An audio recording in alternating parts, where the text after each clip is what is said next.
और फिर निवेदन है मेरी जीजियों से, मेरे जीजाओं से, बेटियों से, बेटाओं से, पैदल चलकर शिव महापुराण की कथा तक पहुंचे हो, पैदल चलकर अपने घर के पास में 10 घर छोड़कर मंदिर है, पैदल चलकर 1 लोटा जल चढ़ाने के लिए जा रहे हो, पैदल चलकर तुम भगवान की चौखट तक अगर जा रहे हो, तो इतना अंदाजा लगा कर रखना कि भगवान शंकर तुम्हारे पांव से जितने कदम चलवा रहा है उतने अश्वमेध यज्ञ का फल तुम्हारी भाग्य में देता चले जा रहा है, तुम्हारी किस्मत में देता चले जा रहा है। जो व्यक्ति पथभ्रष्ट हो जाए, जैसे मदिरा के नशे में पड़ गया, कहीं जुए में पड़ गया, कहीं मांसाहार में पड़ गया, कहीं व्यसन में पड़ गया, कहीं गलत काम में अगर कोई जा रहा है, तो श्रंभेश्वर महादेव के नाम से काली तिल भगवान शिव को समर्पित करी जाती है। महाराज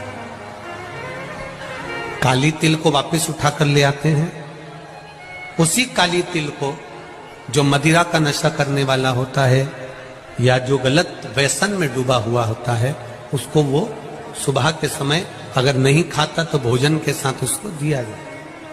श्रंभेश्वर महादेव। जो व्यक्ति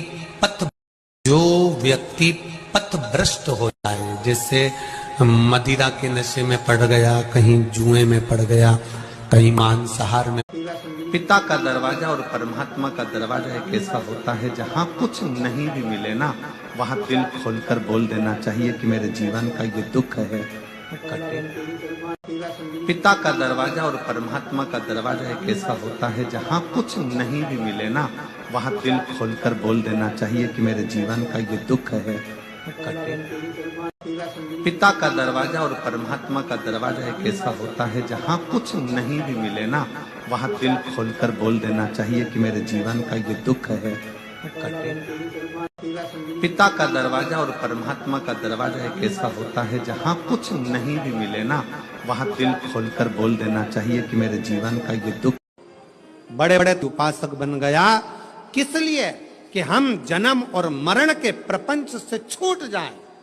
पर शंकर भगवान ने माता पार्वती की साक्षी में कात्यायन ऋषि से कहा कि जब किसी गृहस्थी के घर में एक बेटी का जन्म होता है और उस बेटी की परवरिश जब माता पिता करते हैं, बेटी के किलकारी जिसके घर में गूंजती है और बेटी के चरण जिसके घर में पड़ते हैं, और बेटी का जब कन्यादान होता है, तब माता पिता फिर कोई जन्म नहीं लेते, वो माता पिता परमात्मा की शरणागति का सुख भोगते। बड़े बड़े उपासक बन गया, किस लिए? कि हम जन्म और मरण के प्रपंच से छूट जाएं।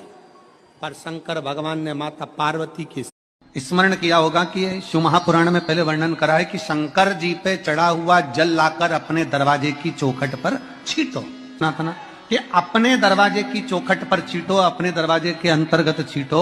उसका कारण क्या था? उसका केवल एक कारण है कि भगवान शंकर पर चढ़ा हुआ जल अगर थोड़ी सी भी रज लगकर आ गई, भगवान शिव का चढ़ा हुआ जल अगर हमारी चौखट पर, दुकान पर आकर अगर छिटक दिया, तो कुबेर का भंडार मेरा महादेव भर ही देता।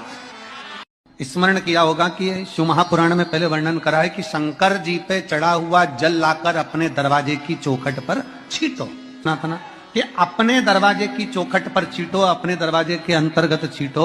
उसका कारण क्या था? उसका केवल एक कारण है कि भगवान शंकर पर चढ़ा हुआ जल अगर थोड़ी सी भी रज लगकर आ गई, भगवान शिव का चढ़ा हुआ जल अगर हमारी चौखट पर, दुकान पर आकर अगर छिटक दिया, तो कुबेर का भंडार मेरा महादेव भर ही देता।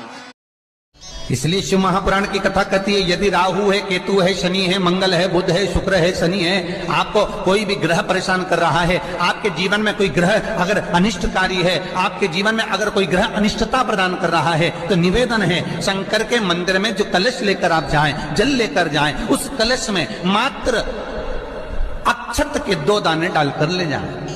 मात्र 2 अक्षत के दाने, पूर्ण अक्षत भगवान शंकर को समर्पित करते।